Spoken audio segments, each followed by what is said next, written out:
నా ఒక పరిస్థితి, నేను అన్నిరాలన్న విషయం, దేవుడు ఎలా రక్షించుకున్నాడో మీ అందరికీ తెలుసు. అయినా కూడా ఈరోజు నా గృహంలో మీరందరూ చేరొచ్చారు కాబట్టి నా సాక్ష్యాన్ని మరొకసారి మీతో పంచుకోవాలని నేను ఆశపడుతున్నాను.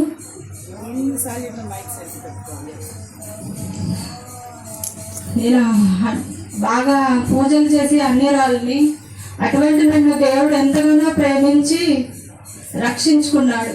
ఏ విధంగా అంటే త్రోసివేసిన నేను దేవుడిని తృణీకరించాను. అయినా సరే నా భర్త అన్నిడే అయినప్పటికీ తనే నన్ను నడిపించింది.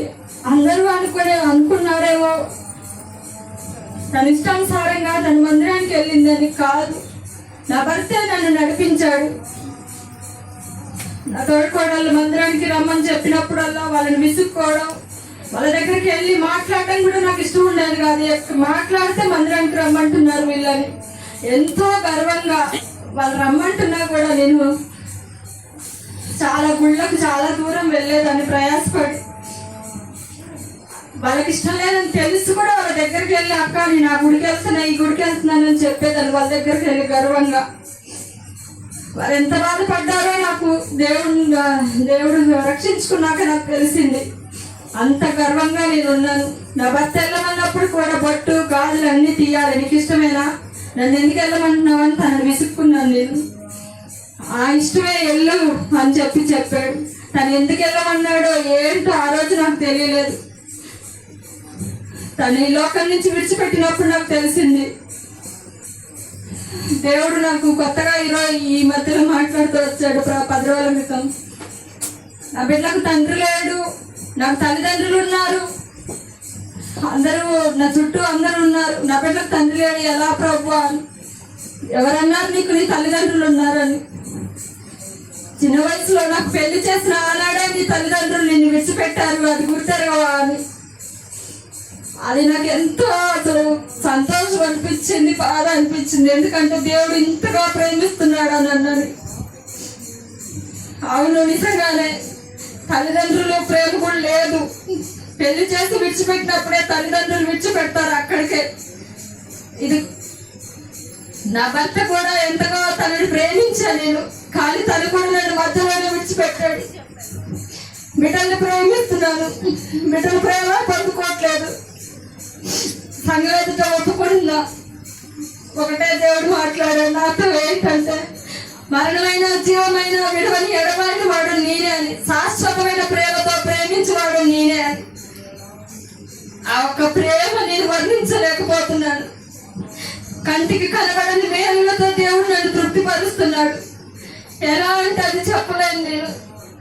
రక్షించిన ఆనాటి నుండి ఈనాటి వరకు కూడా దేవుడు ఆకాశ పక్షులు విత్తము కోయం, వాటిని నేను పోషించట్లేదా, నేను పోషిస్తాను అని దేవుడు వాగ్దానం ఇచ్చాడు. నిన్ను సృష్టించిన వాడే నీకు భర్త అయి ఉన్నాడని వాగ్దానం ఇచ్చాడు.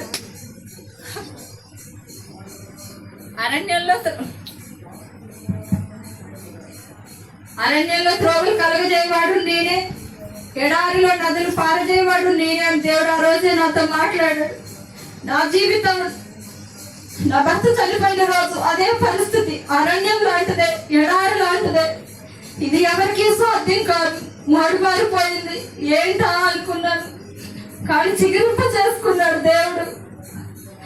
ఎంత గొప్ప దేవుడు అని నేను ఊహించలేకపోయాను. దినదినలో నాతో మాట్లాడుతూ వచ్చాడు.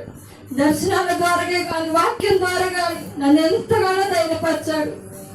సంఘం ఎంత నా కోసం, నా కుటుంబం కోసం ఎంతగానో ప్రార్థన చేసింది. జయమక్క, నన్ను బెరకక్క ఎంతో ధైర్యపరిచాడు. ఉద్యోగ విషయంలోనే కానీ అన్ని విషయాల్లో దేవుడు ఆశీర్వదించి వచ్చాడు. ఇక్కడి నుంచి అమ్మ నాన్న నన్ను రమ్మన్నారు. రూతు తన అత్త కుటుంబకులు ఎలా హత్తుకుందో అలా హత్తుకొని ఉండాలి, నువ్వు వెళ్ళొద్దని దేవుడు నాతో గట్టిగా మాట్లాడాడు.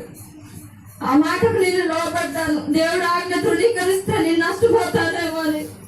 నా పుట్టింటి వాళ్ళు బాగా అన్యులు, ఇప్పుడు కూడా వారు అన్ని జనులే. అయినా అక్కడికి వెళ్తే ఖచ్చితంగా నన్ను మార్చేస్తారేమో అనే భయం నాలో ఉంది. ఇంత గొప్ప దేవుడిని నేను ఎలా విడిచి ఉండాలి, అక్కడికి వెళ్తే వాళ్ళు మారుస్తారన్న భయం. కానీ దేవుడు ఆ మాటను బట్టి నేను లోబడ్డాను. లోబడిన రీతిలో దేవుడు నన్ను ఇప్పటి వరకు కూడా ఎంతగానో నడిపించుకుంటూ వచ్చాడు. ఎవరి వయసులో భర్తను పోగొట్టుకున్నప్పటికీ ఆయనే నా భర్తగా ఉన్నాడు. నా బిడ్డలకి ఆత్మీయ తండ్రిగా ఉన్నాడు. అన్ని పరిస్థితుల్లో నాకు చాలిన దేవుడు ఆయన. నేను గాయం చేసిన గాయాన్ని కట్టుకట్టులో ఆయనే అయి ఉన్నాడు. ఇంకా ఇంతకన్నా నేను ఏది గాయం చేయబడతారో నాకు తెలియదు. కానీ ఏ పరిస్థితి వచ్చినా నేను దేవుడిని విడిచిపెట్టను. ఎందుకంటే దేవుడు బలవంతుడు. ఆయన నన్ను విడవడంలో ఒక విశ్వాసం నాకు ఉంది, ఎవరు విడిచినా కూడా. దీన్ని బట్టి ముందు కొనసాగుటకి నాకు మీరందరూ సహకారం, మీ ప్రార్థనలు నాకు ఎంతో అవసరం. గ్రూప్ కొడుకు పెట్టుకోవాలనుకుని నేను ఎంతో ఇల్లు కొనుక్కున్నప్పుడే ఆశపడ్డాను. కానీ నా పరిస్థితి దేవుడికి తెలుసు, మీ అందరికీ తెలుసు. ఆశపడిన ప్రాణాన్ని తృప్తిపరిచే దేవుడు నా పట్ల మీ అందరినీ నడిపించుకొని ఈరోజు రుజువుపరుచుకున్నాడు. నా సాక్ష్యం అనేకులకు మేలుకరంగా ఉండాలి ప్రభువా. నా జీవిత కాలం అంతా కూడా నేను ఎక్కడా కూడా తొట్టెలకుంటాను. నీ సన్నిధిలోనే, నీ బిడ్డలందరి మధ్యలోనే నేను నడవాలని మీరందరూ నా కోసం, నా బిడ్డల కోసం ప్రార్థన చేయమని వచ్చిన మీ అందరూ కూడా కృతజ్ఞతలు చెల్లించుకుంటూ ఈ కొత్త సాక్ష్యం దేవుడు దీవించును గాక.